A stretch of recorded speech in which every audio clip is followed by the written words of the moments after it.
आपका नाम क्या है? अरुण निटुरे, राष्ट्रीय अध्यक्ष, राष्ट्रीय किसान भोजन पार्टी। आपकी मांग क्या? आप हिंदी मराठी किसी भी भाषा में बोल सकते हैं. काय मागणी काय आहे आपली? जी मागणी आहे की कालच्या जे विधानसभेच्या निवडणुका झाल्या, हे सगळ्या EVMच्या ऐवजी बॅलेट पेपरवर निवडणुका घेण्यात याव्या, ही एक मागणी आहे. शेतकऱ्याला शेतीमालाला हमीभाव मिळाला पाहिजे, शेतकऱ्यांना दिवसाची वीज मिळाली पाहिजे. त्यांनी जी काही जाहीरनाम्यात दिलं लाडक्या बहिणीला 1500हून 2100 रुपये देतो, ते आम्हीच दाखविलेलं, ते त्यांनी 2100 द्यावे.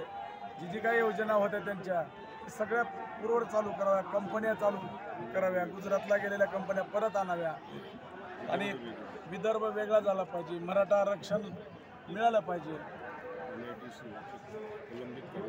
आणि जेवढे काही प्रलंबित कामं आहेत ते सर्व कामं पूर्ण झाले पाहिजे. आणि जी काय रोजगार हमीची जी काही योजना आहे त्या शेतरस्त्याच्या, हे तमाम बोगस आहेत.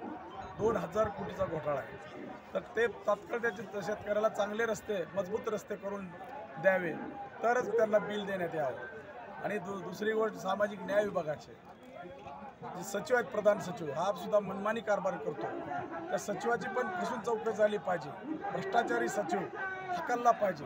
लोकप्रतिनिधीला अन्याय करतो, लोकप्रतिनिधीला अरोच्य भाषेत बोलतो, अशा सचिवाची हकालपट्टी केली पाहिजे. आणि ठीक आहे, आज आम्ही विदर्भामध्ये जे आम्ही हिवाळी अधिवेशनावर बसलेलो आहे, अशा 1 ते 25 मागण्या आमच्या आहेत. ते सर्व मागण्या देवेंद्र फडणवीस साहेबांनी, सरकारने मंजूर कराव्या आणि शेतकऱ्याला एक चांगला न्याय द्यावा.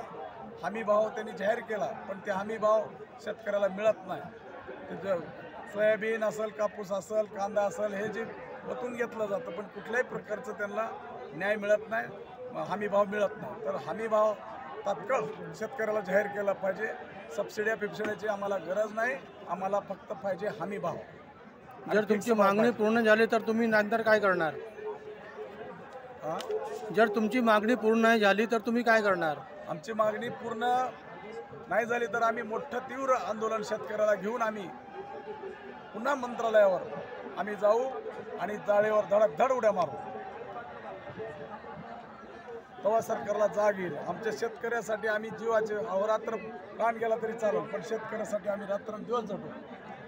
आणि जे काही सामाजिक संस्था आहेत, त्या शिक्षण संस्था आहेत, त्या अशा शिक्षण संस्थेला सुद्धा कुठलंही त्याला मिळत नाही. विद्यार्थ्याला कुठलं व्यवस्थित शासनाकडून मानधन मिळत नाही, कुठले 2 रुपये मिळत नाहीत. संस्थाचालक सुद्धा देशोधडीला यांनी मिळवलेले आहेत. त्या विद्यार्थ्याला संस्थाचालकाकडे, शाळेकडे सुद्धा मोठ्या प्रमाणावर यांनी लक्ष द्यायला हवं.